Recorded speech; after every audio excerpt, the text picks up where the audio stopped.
Hi అండి, బొబ్బట్టు దోశలు వేసుకున్నాం. ఇప్పుడు కందిపప్పు బెల్లం వేసి ఉడకబెట్టుకున్నానండి. నేను ఒక 3 గంటలు తీసుకున్నాను. ఒక కప్పు గోధుమ పిండి. ఇది మిక్సీ పట్టుకోవాలండి. ఇట్లా మిక్సీ పట్టుకోవాలి. ఇప్పుడు దోశ వేసుకున్నామండి. మందమే వేసుకుంటున్నాను, కొంచెం మందం వేసుకోవాలా. చూడండి, సూపర్ వచ్చింది కదా. సింపుల్గా అనమాట. బ్యాల్ ఉడకబెట్టుకోవాలా, అవన్నీ లేకుండా శ్రమ. ఇట్లా చేసుకోండి, సూపర్ ఉంటుంది. బ్యాల్ ఎట్లా ఉడకబెట్టుకోవాలి కాబట్టి పిండి కలుపుకునే శ్రమ లేకుండా రెండోటి మిక్సీ పట్టుకోవాలండి.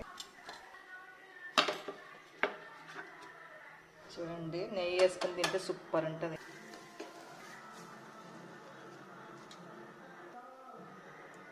చూడండి, స్మూత్ ఎంత బాగా వచ్చింది. నెయ్యి వేసుకొని సూపర్ ఉంది. నేను తిన్నాను.